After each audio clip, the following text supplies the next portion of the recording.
Bom dia. Olá, Roseli.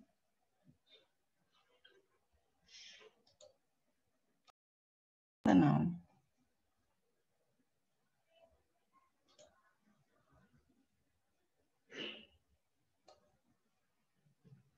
Max, você que tá aí hoje, né?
Ok.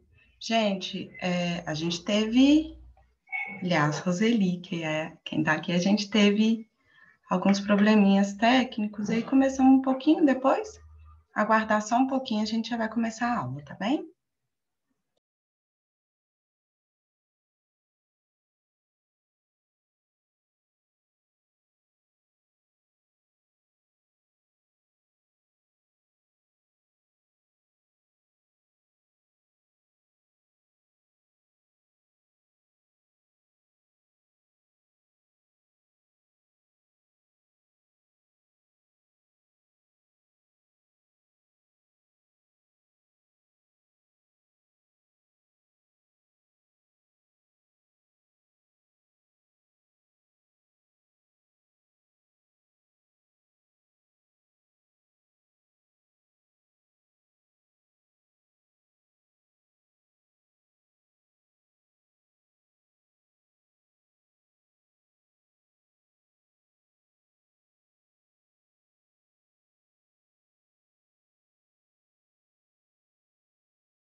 Bom, gente, vamos lá então. Eu vou já iniciar a aula. A gente falou aí sobre o planejamento ontem, que é extremamente importante, e sobre a competência 5. Agora eu quero dar umas dicasinhas em relação à interpretação desse comando, ao repertório sociocultural, a ordem de se fazer a prova. Então, o que eu faço primeiro, né? Eu vou olhar primeiro para a minha redação e fazer a minha produção textual, ou eu vou primeiro ir para a prova objetiva, para aquela prova que eu tenho mais dificuldade. Então, a importância disso. E a gente vai passar um pouquinho pelo manual do corretor. Se não der tempo de passar pelo manual do corretor, de qualquer forma, eu vou enviar isso para a Raquel, para ela disponibilizar para vocês. Mas eu já mandei o link já, da onde estão esses manuais. São 7 módulos, né, das 5 competências. Então, a gente precisa ter uma organização em relação à forma como a gente quer passar pela prova, assim, né? Uma organização de tempo, principalmente. O Enem, ele tem aí esse processo eliminatório que diz respeito ao conhecimento, à nossa capacidade, à nossa habilidade de relacionar esse conhecimento, essas áreas do conhecimento, para utilizar como ferramenta e conseguir resolver situações e problemas, sejam eles de ordem lógica, sejam eles de ordem humana, natural, né? Por isso as 4 áreas do conhecimento aí. E tendo como peso grande a questão da linguagem. Então, isso da gente trazer a linguagem como elemento importante, as linguagens, né? A começar pelo tamanho das questões, dos enunciados. E aí, a gente vai ver que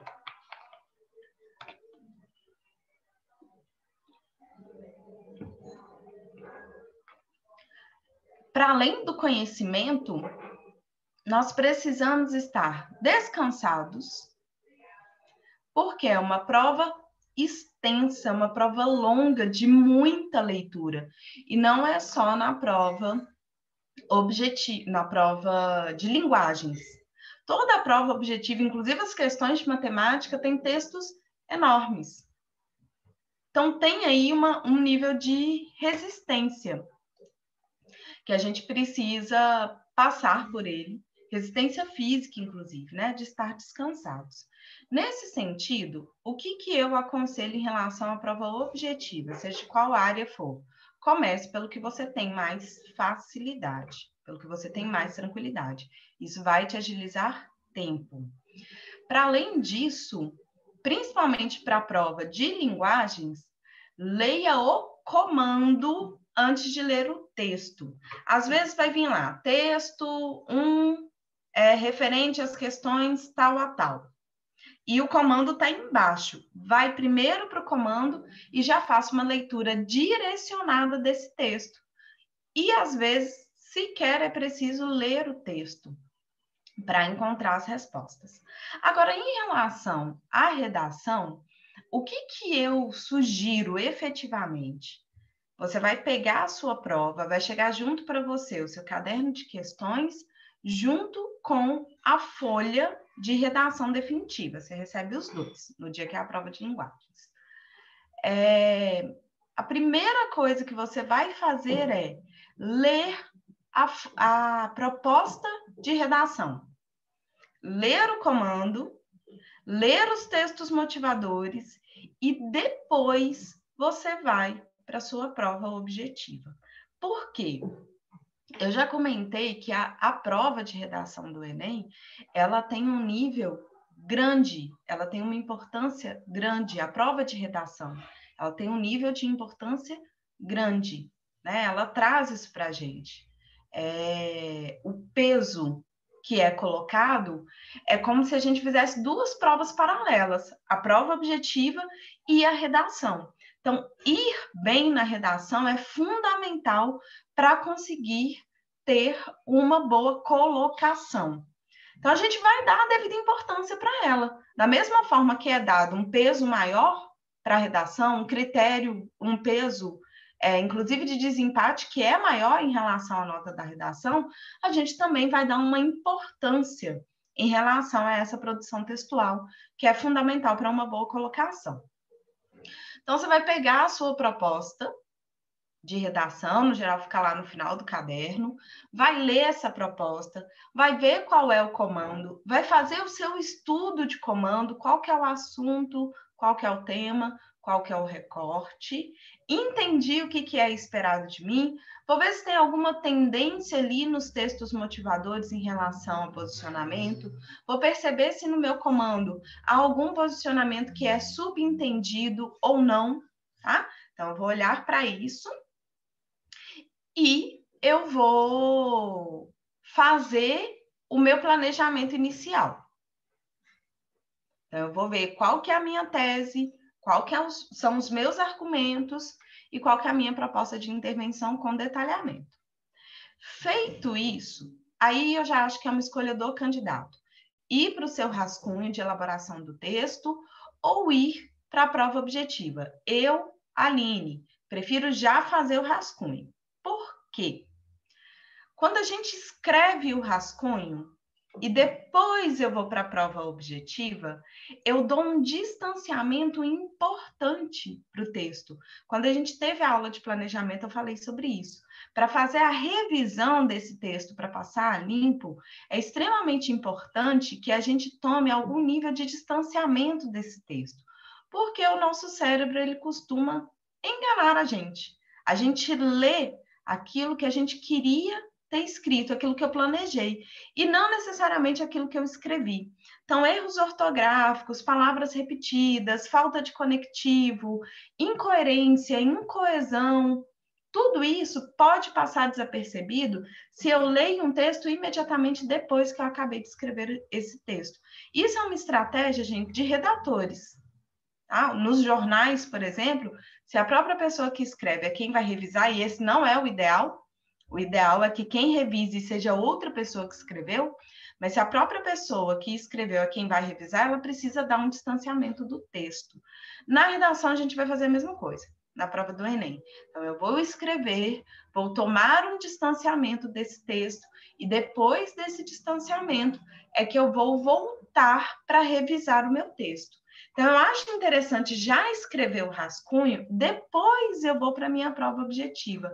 É claro que nisso, controlando o tempo. A gente tem relógio? Não. Tem cronômetro? Também não. Mas tem um reloginho lá no quadro. Então, a gente vai vendo, esse reloginho ele é marcado de meia em meia hora, a gente vai observando o quanto de tempo ainda a gente tem. Nós temos aí 1h e 20 para fazer a redação, vai depender do tempo que você gasta na prova objetiva, né? Então, eu vou direcionar aí, já que eu tenho esse tempo, eu gasto aí uns 15 minutos para passar a limpo, então eu tenho aí uns 45, 55 minutos para fazer o meu rascunho. Direcionei, olhei, vamos colocar 45 para a gente ter um tempo de revisão, né? Escrevi, vou para a minha prova objetiva, faço a minha prova objetiva tranquilamente, e aí já tem um sinalzinho dentro da minha cabeça, um alerta na minha cabeça, para observar nessa redação o que tem nas questões objetivas que podem contribuir para o meu repertório sociocultural, que pode contribuir de um dado, de uma citação, que a gente chama de argumento de autoridade, de algo que pode reforçar e fortalecer o meu posicionamento.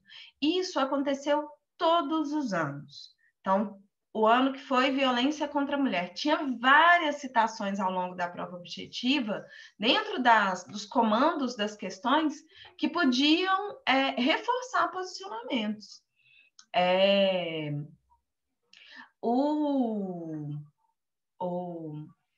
Citações, dados, reportagens, filmes, isso tudo pode aparecer e isso pode fortalecer. Então, fiz toda a minha prova objetiva, eu volto para a minha redação. Aí eu vou revisar o meu rascunho, eu vou ver se tem alguma coisa que eu tenho que tirar, se tem alguma informação que essa prova contribuiu, e aí lembrando que eu não posso copiar nada, exceto número. Tirando isso, eu não posso copiar nada. Então, eu não vou copiar, mas eu posso parafrasear citando a devida fonte. Eu posso trazer essa citação como fortalecimento, como citação, para colocar referências, citando os autores dessas referências. Isso eu posso fazer. Isso não é nenhum problema. O que eu não posso fazer? Copiar trechos, copiar textos e colocar aquilo como meu. Isso não pode, tá? E aí eu volto, reviso, corrijo o que tem que ser corrigido, reviso o que deve ser revisado, acrescento e tiro aquilo que é necessário que seja acrescentado e tirado e vou passar o meu texto a limpo.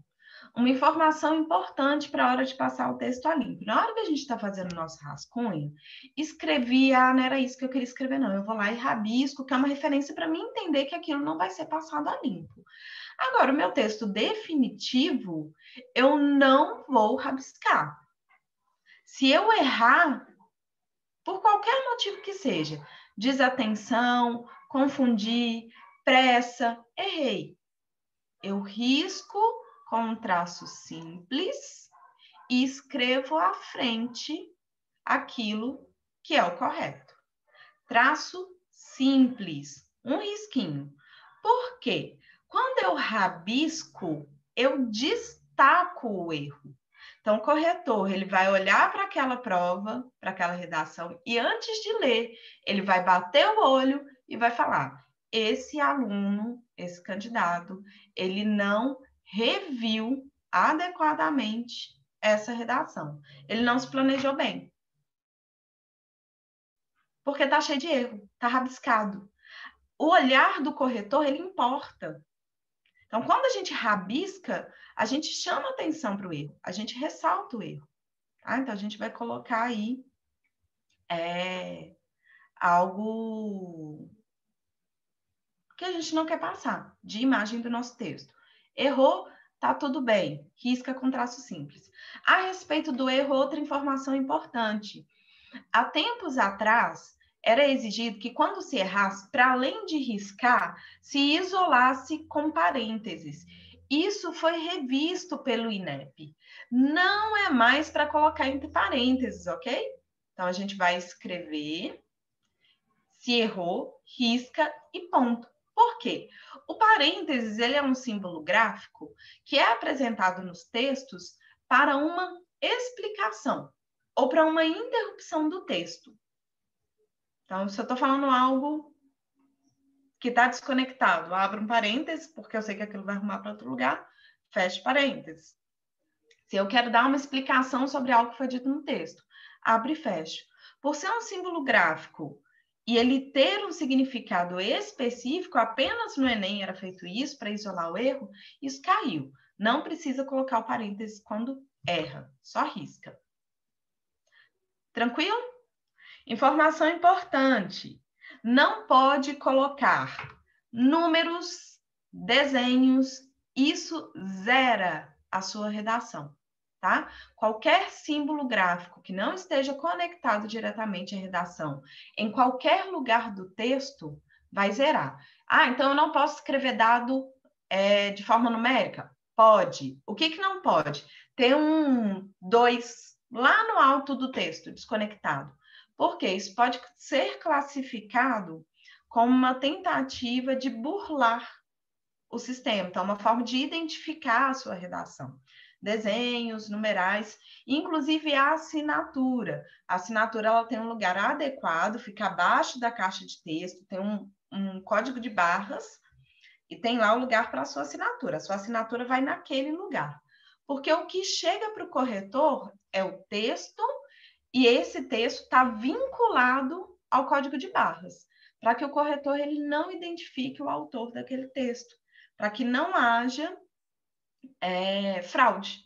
Tá? Então, a ideia é minimizar a possibilidade de fraude. Até aqui tranquilo, gente?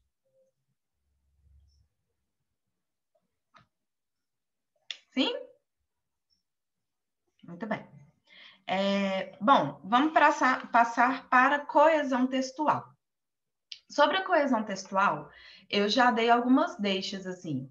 A importância de construir o parágrafo padrão, que significa construir parágrafos que tenham 3 períodos. Então, meu parágrafo ele tem que ter pelo menos 3 pontos finais, tá? Eu inicio, ponto final, dou continuidade, ponto final, e fecho, ponto final, tá? Eu já trouxe essa informação, é importante relembrar. Texto no latim significava tecido. Tecido, tá? Tanto que a gente fala produção têxtil, de tecido, né? Vem daí. Por quê? O tecido, como era feito antigamente, ele tinha aí as suas linhas. Não era como hoje que a gente não vê, que é de produção sintética. Era fiado, então era feito fio ali com algodão, com a lã, com material natural, e o entrelaçamento dessas linhas formavam o tecido. O texto tem que ser a mesma coisa. Então, esse texto ele tem que estar organizado, ele tem que ter sequência, ele tem que ter organização, ele tem uma lógica, né? Então, assim, a gente precisa organizar bem o nosso texto. Do ponto de vista textual, existe o nível da palavra, o nível da frase, o nível do parágrafo e o nível textual. Então, por exemplo, o corretor, quando ele está lá corrigindo a competência 1, ele corrige o nível da palavra. Ortografia, acentuação, caligrafia, concordância, nível da palavra. Depois, ele já passa para o nível sintático, que é o nível da frase, do período. Está relacionado? Dá para compreender todos os elementos sintáticos? Tem coerência nas ideias? Tem progressão textual? Esse período se relaciona adequadamente com o outro? Tudo isso compõe o tecido, o texto. Então, a gente vai construir um parágrafo padrão, esse parágrafo de 3 períodos, para que haja coesão textual. Eu introduzo, desenvolvo e fecho as ideias, fazendo do meu parágrafo uma unidade textual. E aí a dica é, sempre que houver um ponto final, em sequência, deve haver um conectivo. Imediatamente depois? Não necessariamente, mas depois, tá? Uma conjunção, um elemento coesivo, alguma coisa, tá? Que retome o que foi dito anteriormente, precisa vir logo depois desse ponto final, tá bem? Então, vou construir um parágrafo padrão, vou colocar conectivos todas as vezes que vem um ponto final e no início dos parágrafos também, com exceção do primeiro parágrafo. Eu não estou conectando a nada anterior, então não preciso. Quando eu chego no meu último parágrafo, esse parágrafo ele está fechando, concluindo o meu texto. Dentro do texto dissertativo argumentativo do Enem, a gente tem como missão, nesse último parágrafo, além de fechar e concluir as ideias, apresentar a nossa proposta de intervenção. Qual que é a minha sugestão? Iniciar esse parágrafo com uma conjunção conclusiva. Portanto, sendo assim, logo, muita gente gosta do destarte. Eu não gosto tanto, acho pouco usual, mas sim, é possível utilizar. Então, sendo assim, é possível concluir que você já apresenta a sua ideia e você já mostra para o corretor que você está fazendo o fechamento do seu texto. Tá? Então, trazer essa informação é extremamente importante. Trazer esse marco de fechamento do texto. E eu também acho que é interessante, dentro da proposta de intervenção, deixar por último o efeito. Porque assim você fecha o parágrafo, que é o parágrafo que está apresentando a proposta de intervenção, e também fecha o texto. E esse período, então eu aconselho que haja um período específico, ponto final, a última frase, o último período vai ser o efeito. E que ele também se inicie com uma conjunção conclusiva. Então, eu percebo que no meu último parágrafo, eu preciso já selecionar 2 conjunções conclusivas. Por quê? Eu preciso diversificar o meu repertório coesivo. Eu não vou o tempo todo usar o mesmo conectivo. Logo, logo, logo. Se eu uso o mesmo conectivo 2, 3, 4 vezes dentro do mesmo parágrafo, isso vai demonstrar que eu tenho pouco conhecimento em relação ao repertório coesivo. Eu preciso diversificar. Existem outras conjunções que são conclusivas. Portanto, sendo assim, destarte, por isso, dessa maneira, é possível concluir que, tá?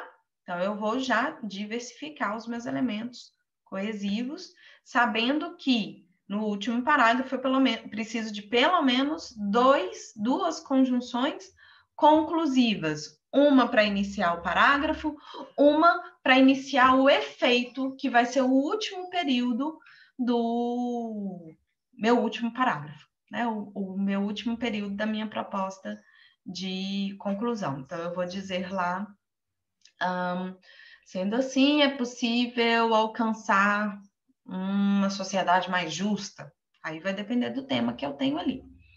Tranquilo? Coesão textual.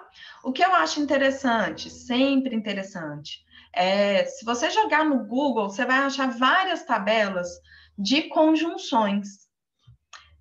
Gravar um pouquinho, transcrever, nem que seja uma vez. Conjunções explicativas, conjunções conclusivas, tá?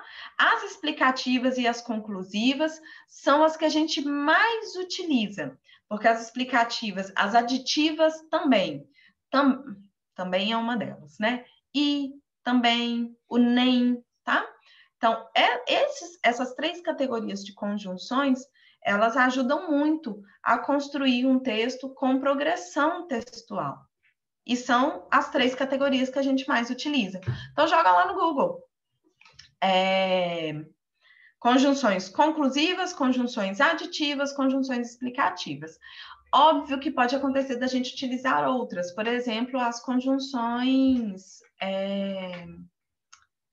adversativas. No entanto, mas, tá? Roseli, sim, sempre. O que eu aconselho? O primeiro parágrafo, que é o parágrafo de introdução, a conclusão dele vai ser a sua tese. Por isso, percebe-se a importância de nananã. Sua tese, ela fecha o primeiro parágrafo. Porque essa tese, ela vai dar continuidade aí para você trazer a sua argumentação. Então, a sua argumentação tem que estar diretamente conectada. Lembra que eu falei? A gente tem tese. Ah, não, isso eu não trouxe para aula de revisão. Tem uma pirâmidezinha que eu construo, que a gente tem aqui a pirâmide. Na base dessa pirâmide, deixa eu desenhar para ficar mais fácil.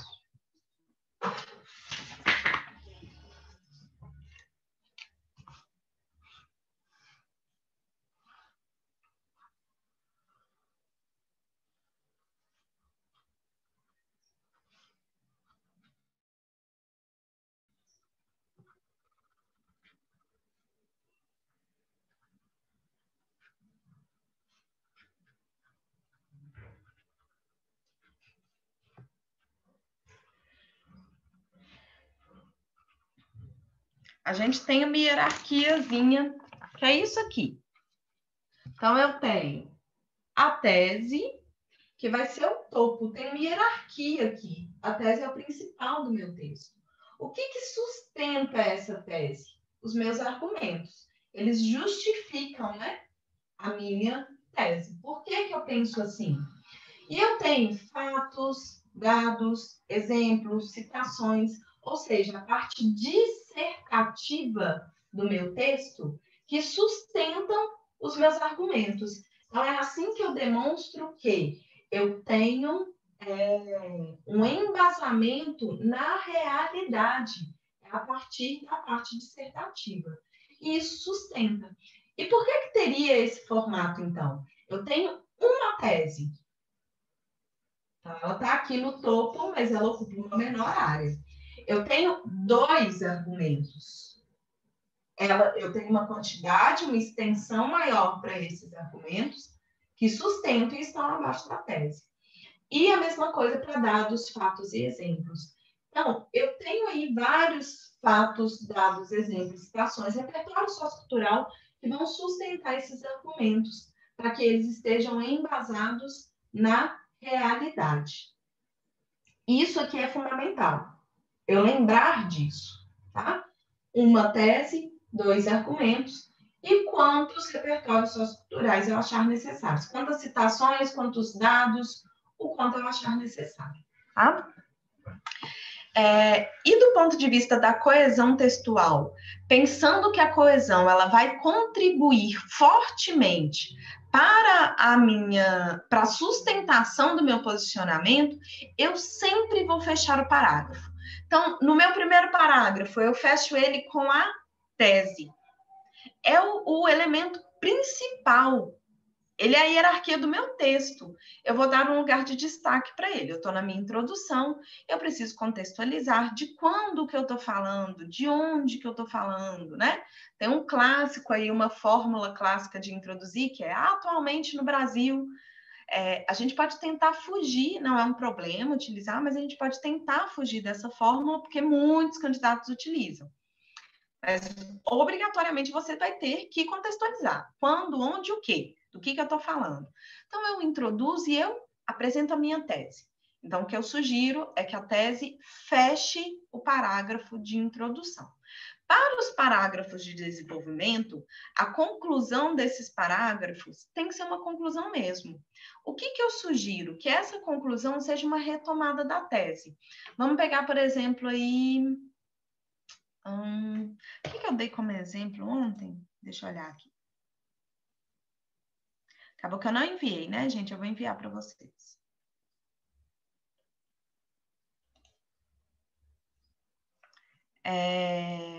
Democratização do acesso ao cinema. E aí a minha tese é que para a democratização do acesso ao cinema é necessário o retorno e fortalecimento do Ministério da Cultura. Deixa eu jogar lá de novo para vocês verem.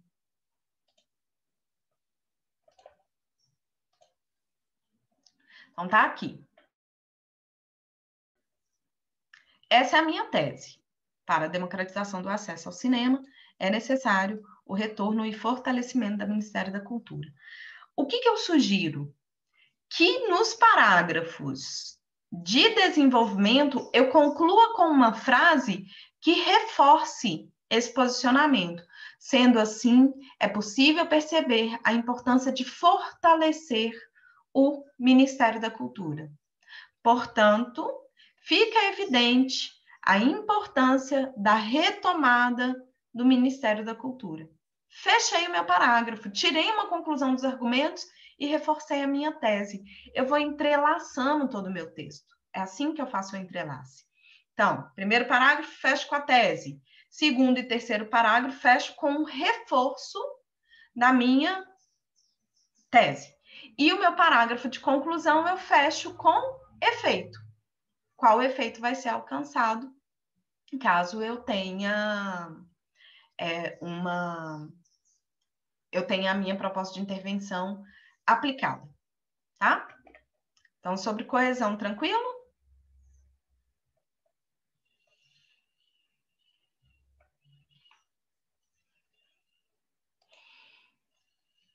Eu quero passar com vocês aqui, gente, algumas redações nota 1000, para a gente perceber aonde estão esses conectivos.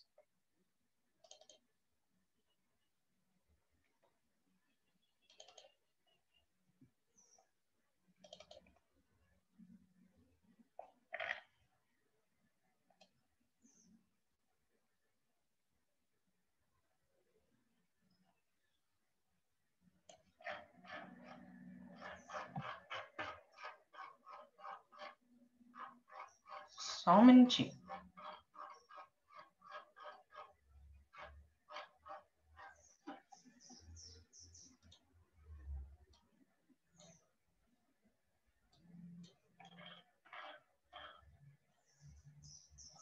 Não, pera, eu tô no autocorretor.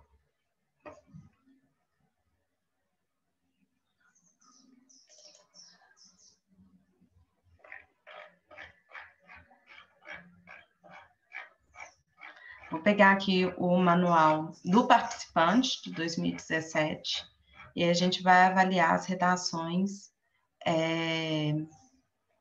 de 2018.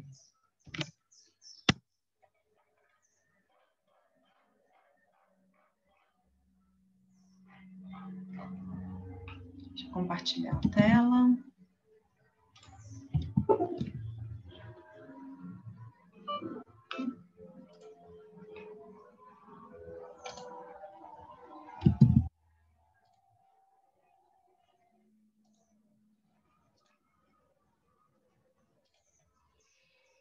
Todo mundo vendo minha tela?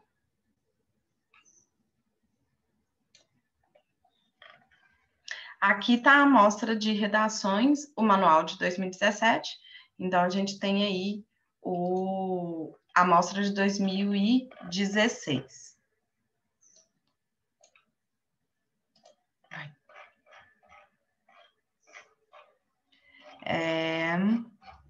Por que não apareceu a proposta?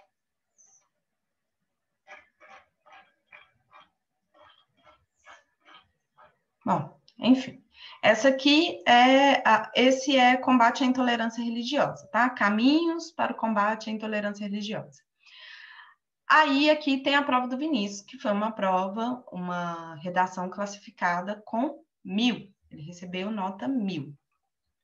Título, é obrigatório? Não, tá? Aqui o Vinícius, ele utilizou o título, mas esse título, ele não é obrigatório. Não necessariamente você tem que colocar título. Minha opinião, a não ser que você tenha um título supimpa, esplêndido, maravilhoso, não utiliza. Porque o título, ele não vai, se você não tem um título sensacional, ele não vai valorizar mais o seu texto. Por outro lado, você gasta uma linha a mais e mais elementos a serem corrigidos na competência 1. Então, mais chance de possíveis erros. Como ele não é obrigatório, se desobrigue. Não precisa colocar, tá bom? Coloquei o título, optei por utilizar o título. Não salta linha. Título na primeira linha, texto começa na segunda linha, ok? Aqui até tem um espaçozinho por questões gráficas, mas para o Enem não salta linha, tá bom? Essa linha vai ser desconsiderada, você vai perder uma linha. Ele começa falando da Constituição Federal de 1988, norma de maior hierarquia no sistema judiciário brasileiro, assegura a todos a liberdade de crença. Entretanto, os frequentes casos de intolerância religiosa mostram que os indivíduos ainda não experimentam esse direito na prática. Com efeito, um diálogo entre sociedade e Estado sobre os caminhos para combater a intolerância religiosa é medida que se impõe. Percebam que, primeiro, vocês acham que tem repertório sociocultural aqui na introdução?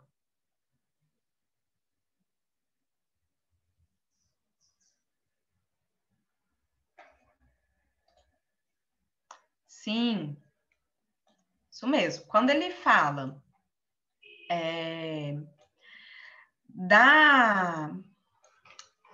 da Constituição Federal de 88, que é a Constituição vigente, ele ainda explica que é a norma de maior hierarquia no sistema jurídico. Isso mesmo, Roseli e Williana, tá? Quando ele fala isso, é um repertório sociocultural. É algo que ele sabe da carga de conhecimento que ele tem anterior ao momento da prova e utilizou isso na prova, tá? Então, ele constrói aqui o primeiro período, ponto final. Gente, só para deixar claro, eu não escolhi esse texto, não. É o primeiro texto, tá? Que está aqui no Manual do Corretor. Um estudo interessante é ir nessas redações e observar que a fórmula é muito parecida entre elas. Colocou o ponto final. Depois do ponto final, o que vem imediatamente? Um conectivo. Entretanto, esse conectivo é uma conjunção adversativa. Entretanto, os frequentes casos de intolerância religiosa mostram que os indivíduos ainda não exprimem esse direito na prática. Ele começou com a apresentação da Constituição, o tema aparece, liberdade de crença, tá? O assunto aparece aqui, né? Depois ele desenvolve isso, falando que na prática isso não acontece, e aí ele começa o seu terceiro período. Então, esse parágrafo tem 3 períodos. Introduz, desenvolve, conclui. E ele conclui com o quê? Com a tese. E ele inicia com uma conjunção conclusiva, com efeito, um diálogo entre sociedade e Estado sobre os caminhos para combater a intolerância religiosa é medida que se impõe. Então, ele utilizou a tese para o fechamento do último parágrafo dele. de novo, gente, esse texto está lá no manual do participante, que ainda não saiu o manual do participante de 2020, né? Que a gente vai fazer o Enem em 2021, mas é referente a 2020. Mas o que está lá no INEP é o manual de 2019. Aí ele passa para o segundo parágrafo. E o segundo parágrafo começa com um elemento coesivo. Em primeiro plano, é necessário que a sociedade não seja uma reprodução da casa colonial, como disse Gilberto Freire em Casa Grande de Senzala. Então, ele cita um livro, ele cita o autor desse livro e ele faz um posicionamento. É necessário que a sociedade não seja uma reprodução. Isso é um posicionamento. Então, ele já traz o repertório sociocultural e fecha, introduziu. Aí ele vai explicar sobre isso, ele vai desenvolver. O autor ensina que a realidade do Brasil, até o século XIX, estava compactada no interior da Casa Grande, cuja religião oficial era católica e as demais crenças, sobretudo africanas, eram marginalizadas e se mantiveram vivas porque os negros lhe deram a aparência cristã, conhecida hoje por sincretismo religioso. Quando ele fala do sincretismo religioso, ele está trazendo um conceito que é um outro repertório sociocultural, tá?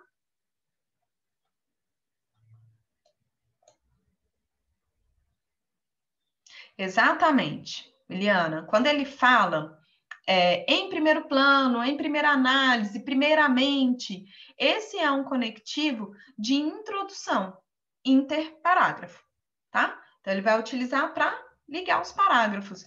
Mas no caso da redação dissertativa argumentativa do Enem, especificamente para apresentar os argumentos. E é super interessante fazer isso, tá bom? Então, ele introduziu, desenvolveu falando sobre o livro, trazendo o repertório sociocultural, falando de referências históricas, e aí ele vai fechar essa ideia. Ponto final, conectivo. No entanto, não é razoável que ainda haja uma religião que subjugue as outras, o que deve, pois, ser repudiado em um Estado laico, a fim de que se combata a intolerância de crença. Qual que era a tese dele? Um diálogo entre sociedade e Estado sobre os caminhos para combater a intolerância religiosa é medida que se impõe. Ele falou da sociedade e do Estado. Nesse primeiro parágrafo, ele desenvolveu o quê? Sociedade.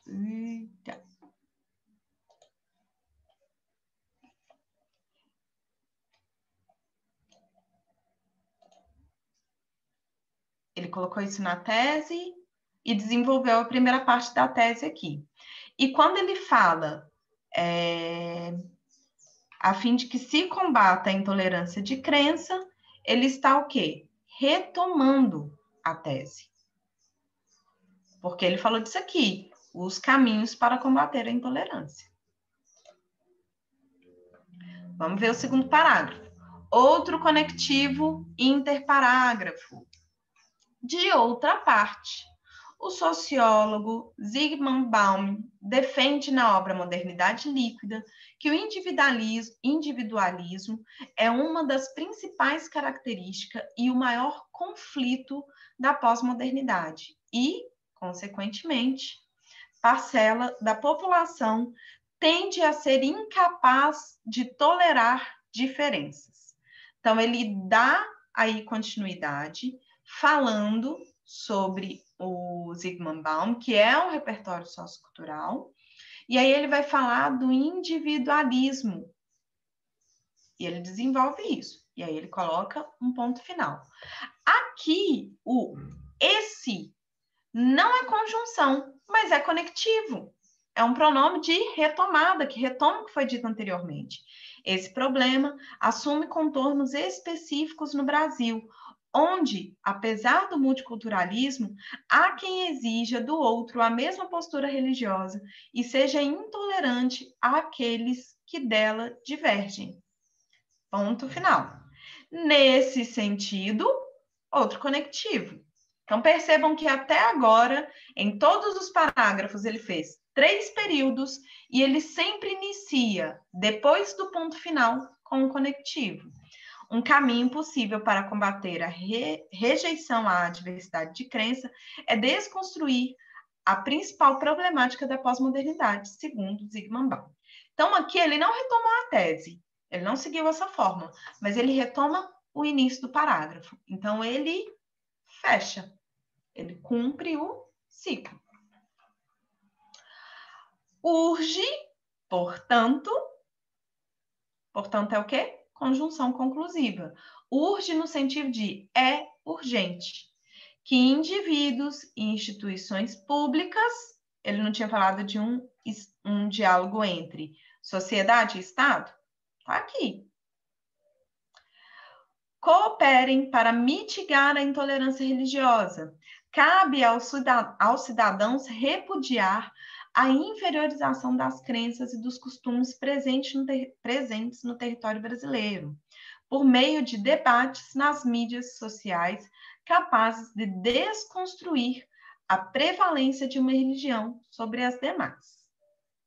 Ao Ministério Público, por sua vez, conectivo, compete promover as ações judiciais pertinentes contra atitudes individualistas ofensivas à diversidade de crença. Assim, conjunção conclusiva, observada a ação conjunta entre população e poder público, retoma o posicionamento da tese do diálogo entre Estado e sociedade, alcançará o país a verdadeira posição de Estado democrático de direito. Então, ele traz aqui, no fechamento, o quê? O efeito. Então, percebam que ele sempre traz um fechamento de todos os parágrafos. Tá dando para perceber isso? E ele sempre utilizou uma conjunção após o ponto final. Então, ele trouxe aí uma conjunção, um conectivo. E ele utiliza parágrafo padrão. Então, aqui, primeiro parágrafo, ó, primeiro período, aí ele fala, segundo período, aqui ele ainda utiliza 4 períodos. Então, ele faz o fechamento do texto, fala da primeira parte do primeiro agente, a primeira parte, que é o segundo agente, o Ministério Público, e o quarto ele coloca como o efeito. É regra isso que eu estou falando? Não. Mas essas dicas, elas ajudam muito a conseguir construir um texto que seja coeso, coerente, que esteja conectado, que tenha uma progressão textual e que sustente, defenda adequadamente o seu posicionamento, a sua tese. Tranquilo?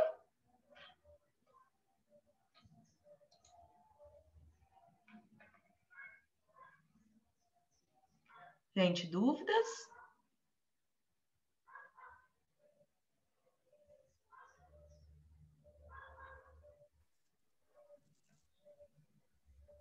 Não? Bom, o que eu sugiro aí para a prova? O que puder estudar, que bom que deu para perceber bem.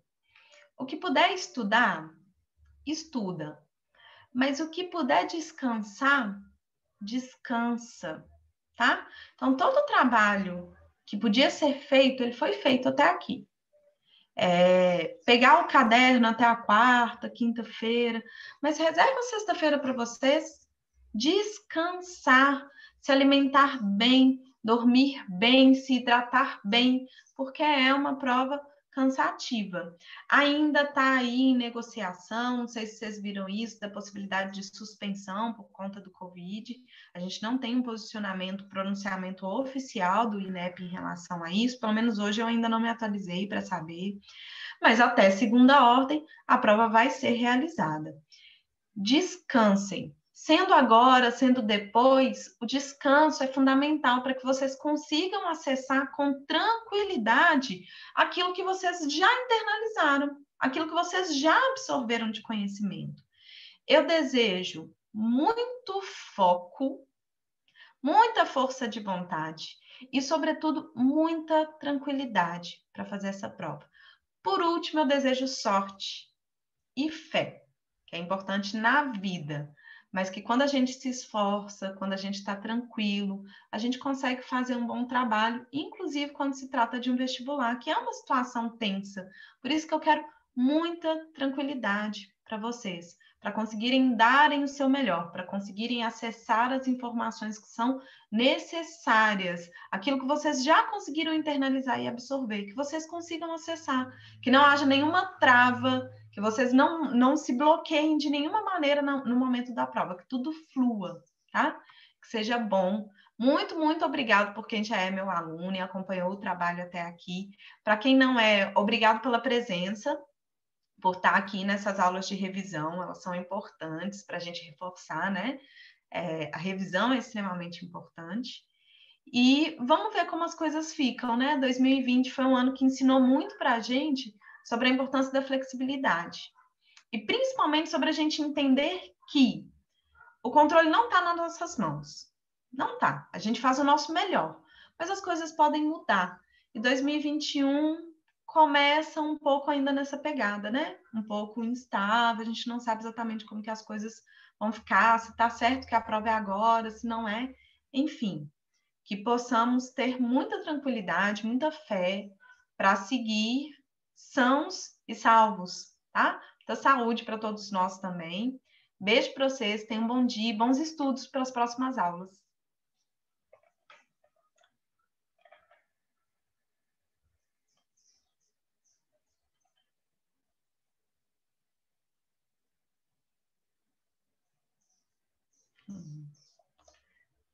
Obrigada, obrigada. Obrigado vocês, gente. Bom dia. Ótimo dia para vocês. Beijos.